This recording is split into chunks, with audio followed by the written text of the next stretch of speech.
Good morning. I'm Jerry Price. I'd like to welcome you to Journey into Life and Work, our weekly Bible study brought to you by our Sunday School department here at First Baptist Church. It is a privilege to come into your home again this Sunday morning and to continue our study in Isaiah as we look into God's Word. Today we're looking at a lesson entitled God Renews, and we see that He provides strength for those who put their faith and their trust in Him. And so we'll be looking at Isaiah chapter 40 for you today, and just seeing again what happens in the book of Isaiah. You know, the first 39 chapters, they say, sort of compared to the Old Testament, and the last 27 chapters sort of relates to maybe in how people need to come back and how the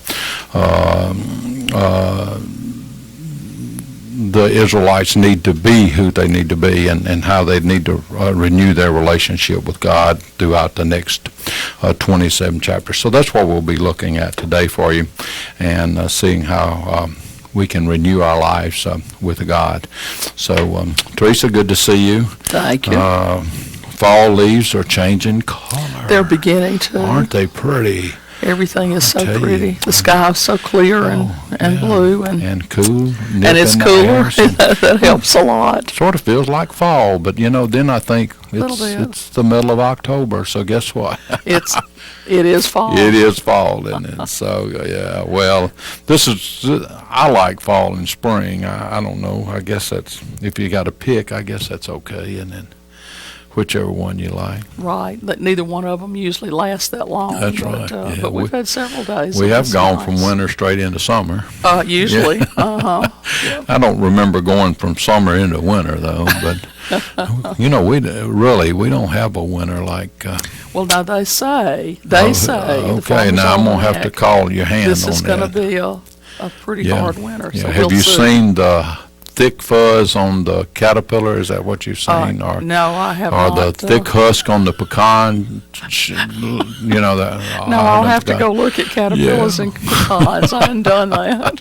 Oh, man, that's what was always said. If you see a caterpillar and you see one crossing the road, if the hair and the thickness of the hair and all was real heavy, then it was going to be a strong winter. So, okay. So I'll go look and see. If you see a caterpillar crossing the road. Yeah, I'll stop. So. Okay. Don't run over him, Jerry, till you see how thick his fuzz is. It would be bad. Well, we better talk about this, something that we may not know as much about this as we do that either. So anyway, we better move on. Well, today we are talking about God Renews, and to God we owe the highest love, we owe the highest reverence, and we owe the highest obedience to Him. And He does provide strength for us as we put our faith and our trust in Him and depend on Him. I think I mentioned a couple of weeks ago that who do you have in your life that wants you to depend on them for everything? God is the one. And, a lot of different things happen in our lives that cause us to fall away and to look in other areas for the provisions that we need. We talked about that last week some, and how the armies and the kings were depending on other things other than God for their survival. And the word renew, I looked the word renew up and just wanted to sort of bring out some things about it. Of course, renew is a verb, and it said renew was to resume after an interruption, to return, to pick up again, to take up again, to come back to.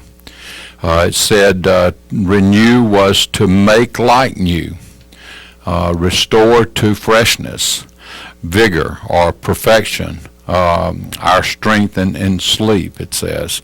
It says to make new spiritually, to regenerate, to revive, to make extensive changes in and to rebuild, to do again, to repeat, to resume. So all of these words we're familiar with, and definitely as we look at those definitions and the verbs and the words that it is, sure, we can relate that to our Christian lives.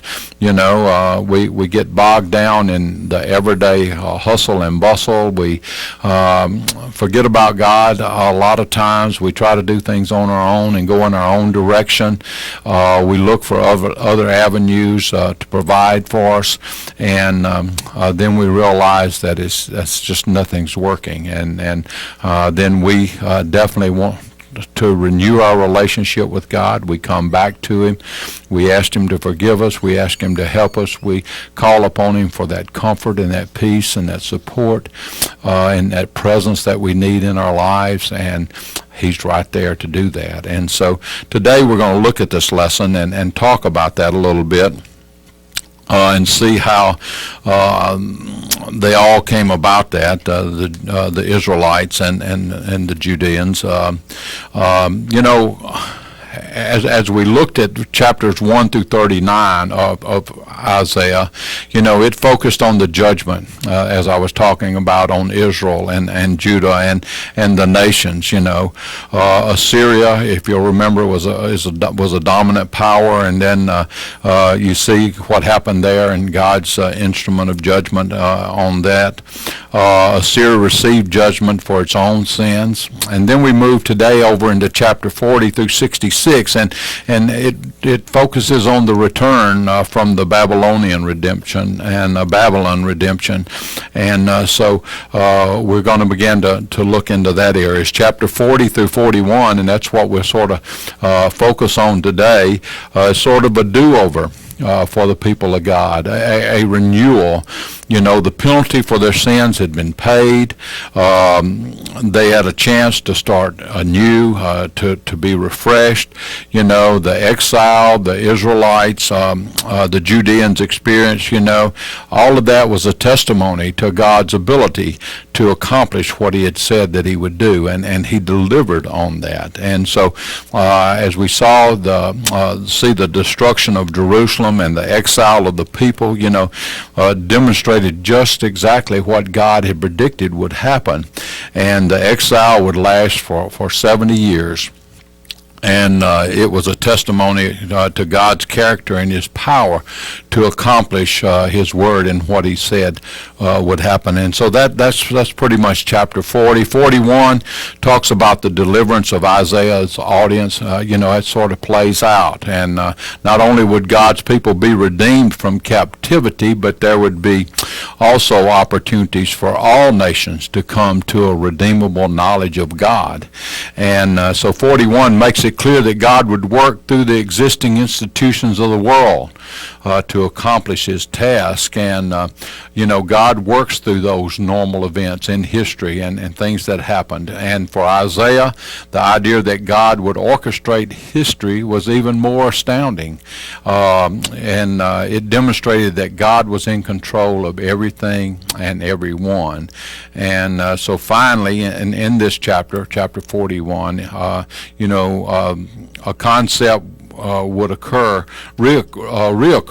several times in the remainder of the book, and this concept is that of the servant of the Lord, and the servant was not a static one.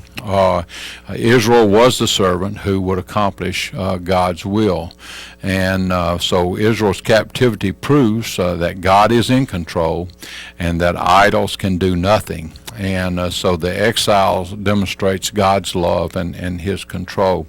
And so that's sort of where we are today in chapter 40 and 41, but we'll be focusing on chapter 40 today, and we will be talking about the do-over that God's people called upon and they claim for their lives. So Teresa, we're going to begin in chapter 40 there. We're going to look at verses 18 through 20, and let's look at the title, Living. Okay, Jerry, I'm not known for being quiet when I think something, and I want to tell you right now that I've gotten more confused in trying to place this when Isaiah wrote it and where everybody was and what was happening. I'm more confused. And please remember that, I'm not a scholar. Don't take everything I say to heart. And if I'm wrong, I'll admit I'm wrong. If I'm not mistaken, Isaiah is already gone now. Do you have any idea, Jerry? I don't know.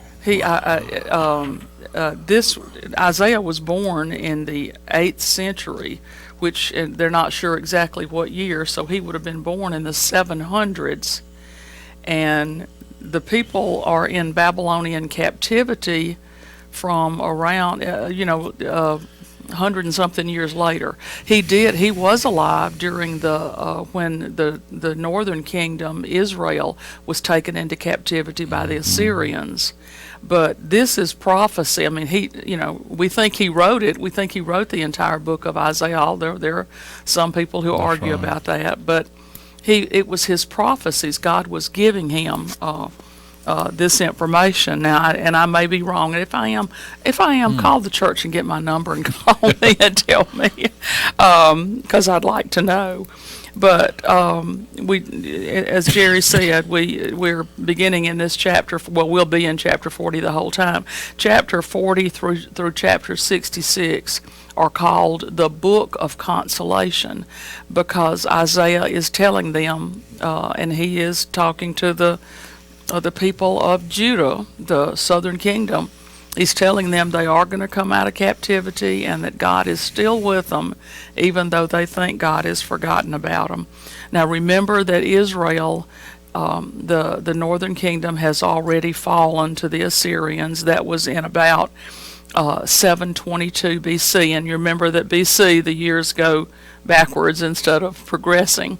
And so about 130 years later, that's when Judah, the southern kingdom, with the 2 tribes, that's when they would go down.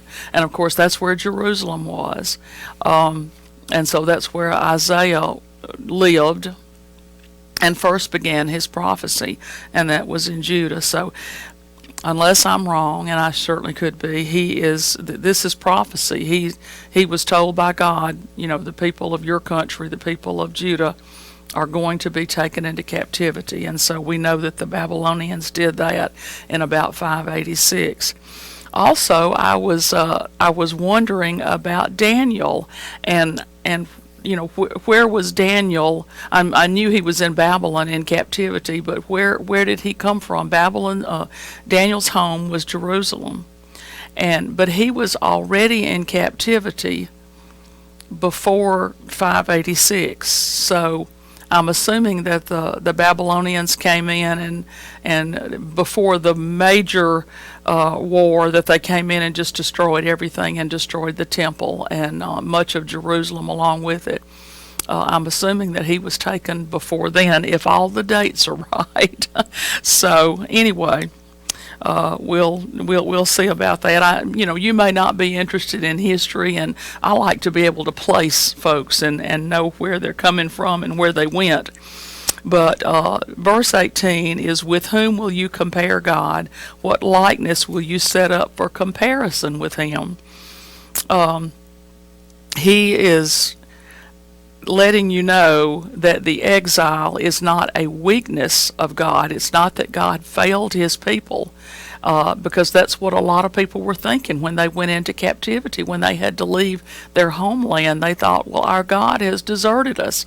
And of course it was because they had deserted God. But it did not show a sign of God's weakness, but of his control over the world, of his love for the people. Tough love is hard. And so many times we can see, as older people, we can see where we probably should have used tough love to raise our children instead of giving in so much, or taking care of things that happen to them instead of them taking care of them. So anyway, God loves us enough to do that. The Lord is the one and only God, and Isaiah was attempting to tell them, they lived in a land where there were just idols upon idols and all these things, and we'll talk a lot about idols today. He said, what likeness will you set up for a comparison with him. So he was saying, all these people are setting up these wooden and stone and metal idols, and look what they are. And he said men were tempted to make likenesses of God, and I guess it's because they just wanted to look at them. They wanted to be able to touch them and feel them, whereas with God, you had to have faith. You had to have faith that God was there and that he created you and that he loved you. So he said, why would mankind worship something that he himself has made? How could he think that what he is worshiping could have enough power in it to help him, to guide his life, to lead him, to keep him safe? If he made it himself, it doesn't make any sense, does it? But we do it all the time. We worship all of these things that we have made. What about worshiping money? What about worshiping power and position and possessions and houses, cars, boats? We do it all the time. We put these things before God. They say if you want to know what you really worship, what you really put yourself into, you look at how much time you spend doing things, you look at how much money you spend doing them, and you look at how much thought you put into it. And if that is God, then that is wonderful. But a lot of us can look in our checkbooks and all that, and we realize that we're not putting God first, we're putting other things. I've spent a lot of money at an unnamed place out on the bypass, which I used to mention it a lot, and people started making fun of me. So, but I promise you, I do not worship that place. It's just a necessity.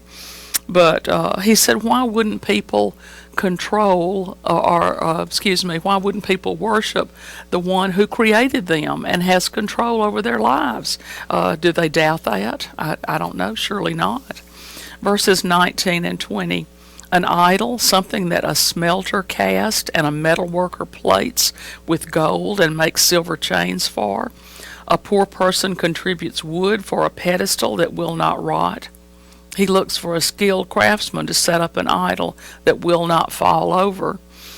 Choosing to worship an idol is totally foolish, and we just really need to examine our lives and see.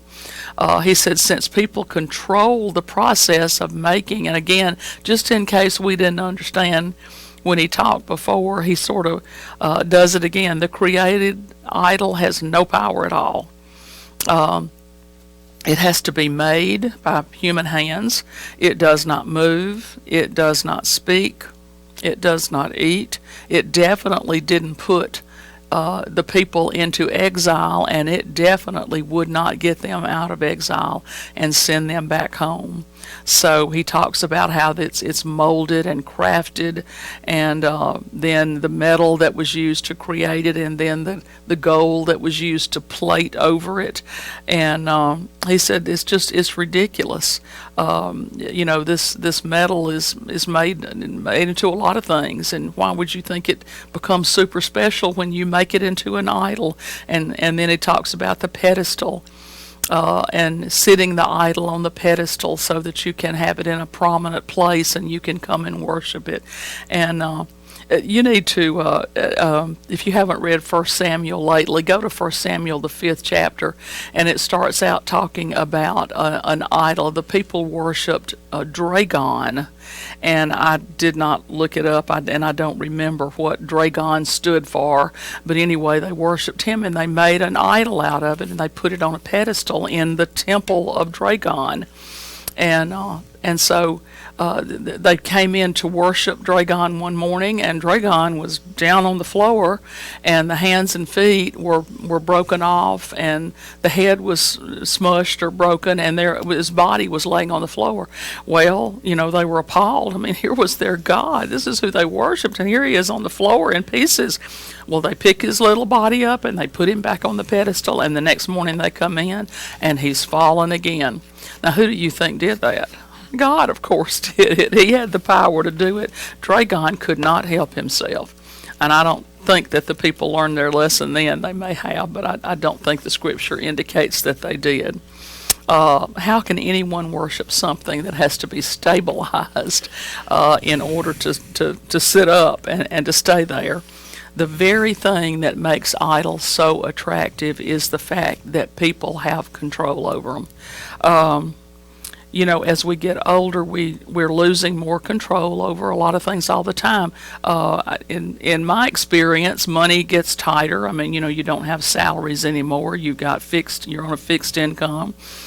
Your strength, you realize one day you can't weed eat for 6 or 7 hours like you used to, or sometimes you even realize you can't get the top off of that jar, and you used to have the strength to do that. You realize that you're losing control, and it's a natural, normal thing. It hurts, but it is. And maybe that's designed for us to get closer to God, because we have to understand I'm not in as much control as I used to be. God is in control. He is in control of everything. Have you ever not prayed about something because you were afraid that God would answer it in a way that you didn't want it answered, and you want control over it? I'm hoping that as we mature as Christians, we're learning more and more that God is the controller. He has the power, He has the strength, and He knows how to do it, and we need to concentrate on that. Thank you, Teresa. Well, we do know that God is a sovereign creator. He created the universe. He created all things, and He did it according to the way that would bring honor and glory to Him. And verses 21 through 26, we talk about the sovereign creator. And so let's read those verses for you. Verse 21 says, "Do you not know? Have you not heard? Has it not been declared to you from the beginning? Have you not considered the foundations of the earth?" Here, Isaiah asked if God's people were ignorant of God's nature. He's asking, do you not know who God is?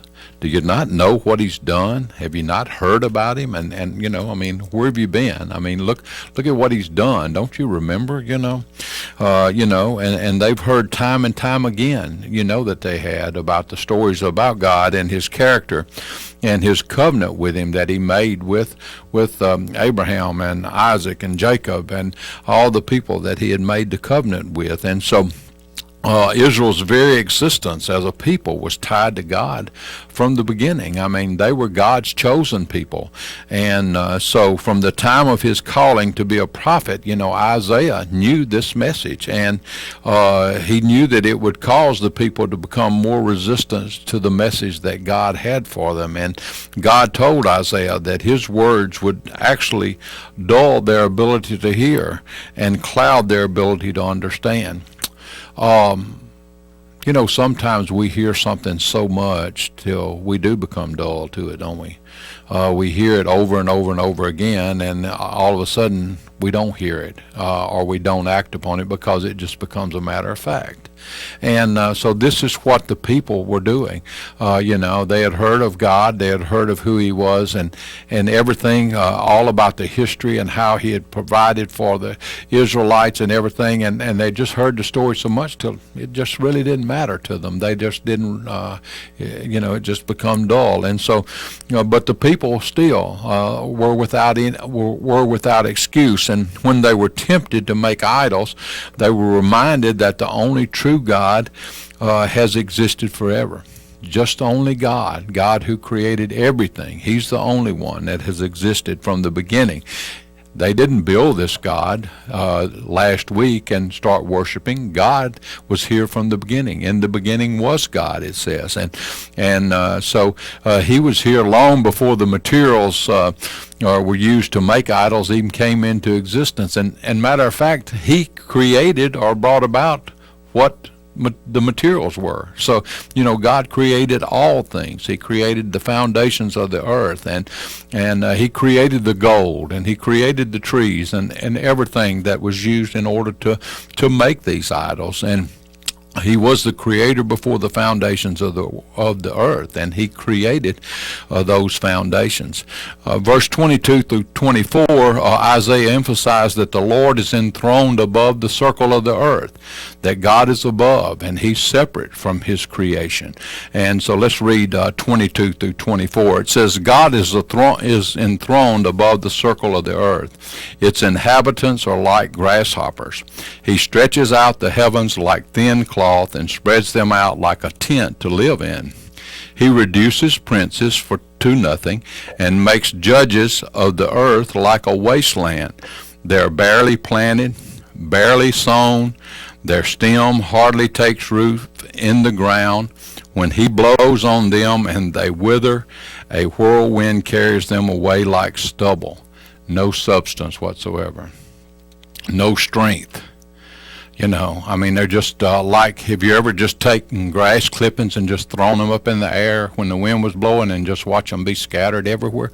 This is what he's saying, you know, that God is all powerful. These people have no substance. They have no power. God is the power.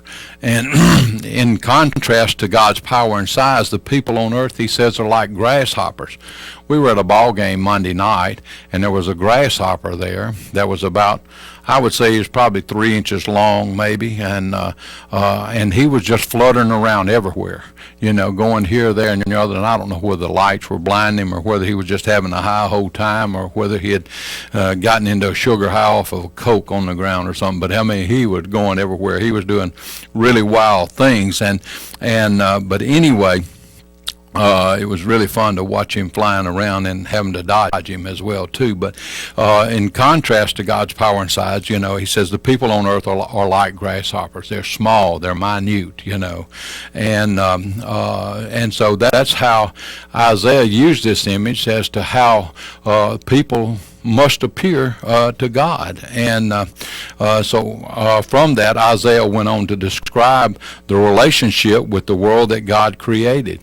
He said he stretches the heavens out like thin cloth, or like a tent to live in. You know, all of this talks about the power and the majesty of God. And, you know, we've been able to travel some, and we were out in Death Valley back, it's been several years ago, and we were out there at night, and we were in the desert, and I mean, when it gets dark in the desert, it gets dark in the desert. And it's just beautiful to see what the sky looks like and how amazing it is. And it does. It looks just like a big cover over us. And that we've got lights, we've got the stars, they're twinkling, they're beautiful. And, you know, and it's just a perfect cover over us. And he protects us in that. And we can understand who he is and the power that he has and his majesty.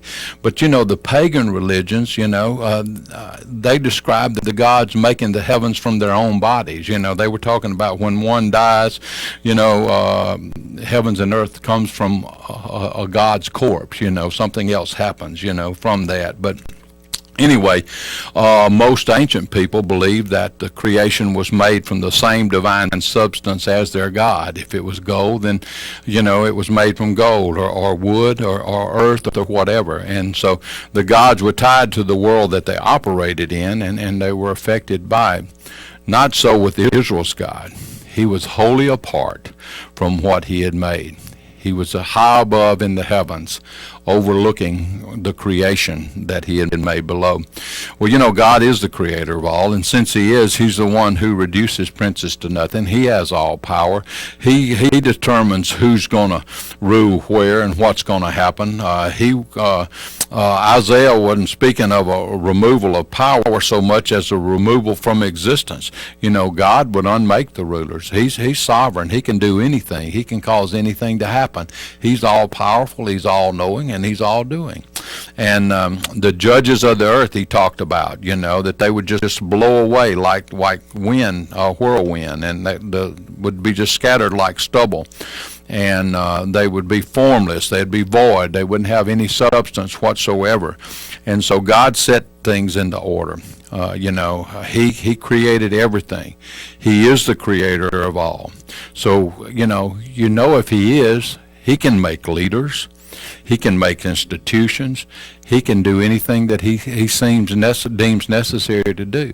But he can also unmake them as well. So if he can make them, he can unmake them. And so the leaders of earth have no power unless God gives it to him. Isaiah reasserted that God is in charge, even though it may seem like human leaders are calling the shots. Well, very fitting for today, isn't it? In the elections that we're dealing with, in the world situations that we're faced with, we know that God puts people in the right places at the right time for his purpose, to accomplish his purpose.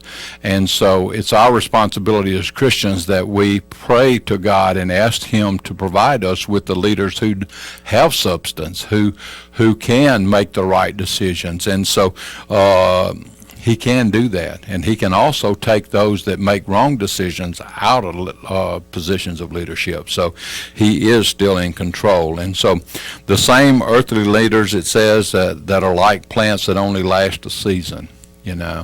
Isaiah used this analogy to the one he used for all humanity. And in chapter 40, verse 6, it says that all flesh is grass, and all its loveliness is like the flowers of the field. And of course, right after that talks about the flower, the grass withered, the flower fadeth, and we talk about that in Isaiah chapter 40. He says it becomes like stubble in the wind. It just withers and flies away. It's sort of like the corn. You know how corn does? Corn dries up. It just the tassels and all just blows away after it dies out. And so when compared to God, earthly leaders are like vegetation that sprouts up and then dies. In comparison to God, the huge impact of a human leader is a very small thing. Israel declared that God is the source of the leader's demise. And as I said earlier, he can choose who does what and when, or take them away from that.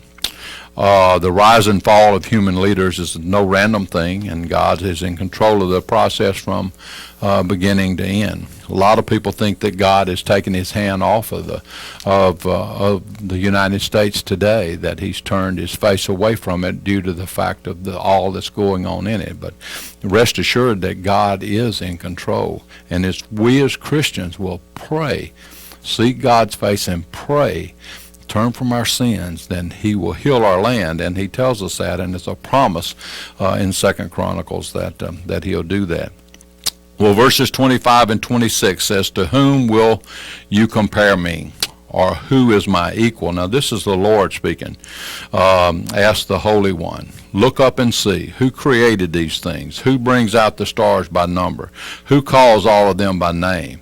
Because of his great power and strength, not one of them is missing. Now God's not boasting. He's just telling you that I am God. I am the Lord. I created everything. And he just wanted to know, was there anyone there who could compare to him? Who was his equal? No one can compare to the Lord.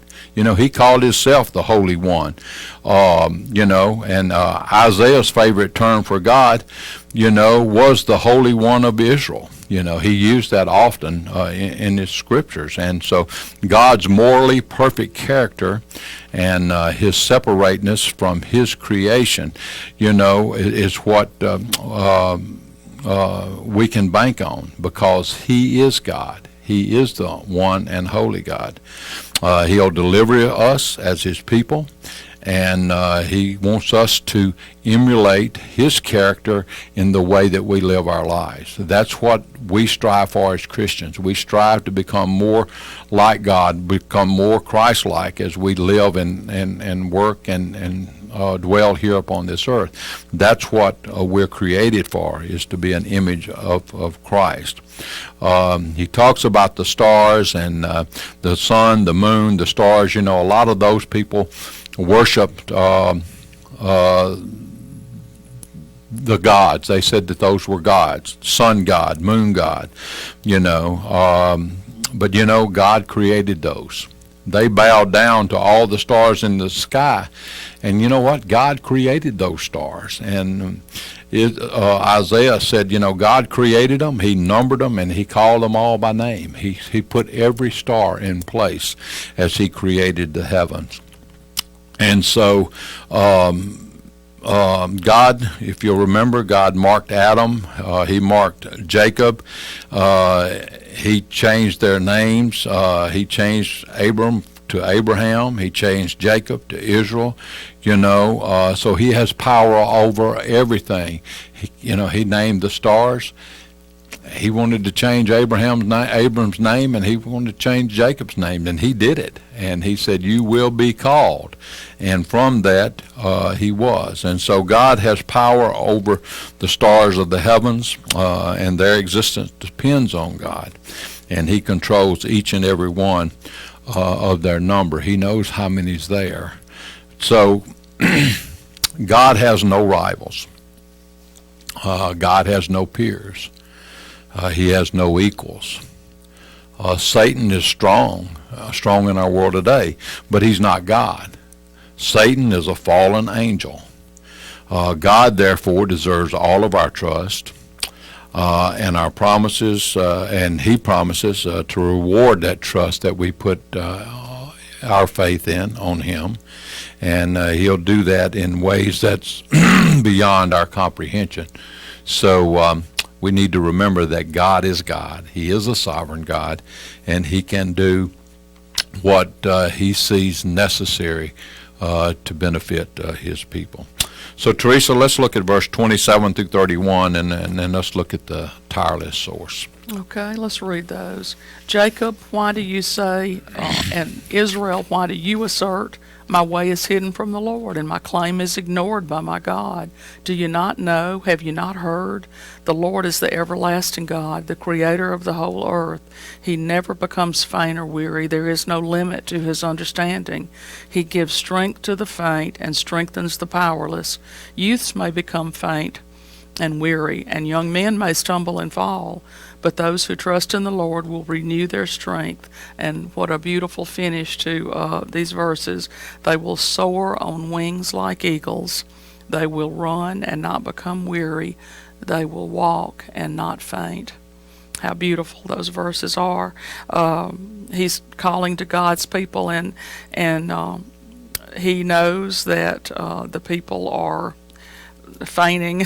They're weary. They're in the wilderness. They think God has forgotten them. They are saying, God, why have you turned your sight from us? Why aren't you not listening to us? We're in captivity. We want to come out, and we want to go home. And they ask, or God says, do you not know, and have you not heard? He's saying to them, you should know, and you should have heard my words to you through my prophet Isaiah. He tells you that I'm with you always, and as Jerry said, no detail escapes God. He knows everything. He never turns away from us. He never grows weary. And as we grow weary and faint and powerless, maybe we tend to think that God does too. He never does. He's like the Energizer Bunny. I shouldn't make a comparison like that, but you've seen that advertisement, when they say he never stops. God never does. Now, and he promises to give us strength too. He's not going to give us strength not to be weary sometimes, and he's not going to give us strength to be able to open all those jars without hitting them or putting a warm cloth on them or doing whatever you do to get those open. But he will give us the strength that we need to face what we need to face. He's got purposes for us. He needs. You would not be here.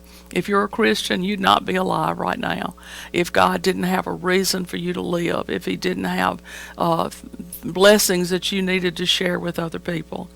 And how beautiful it is. They will soar, they will run, they will walk. 3 modes of travel, and if you'll notice, all of them are going forward.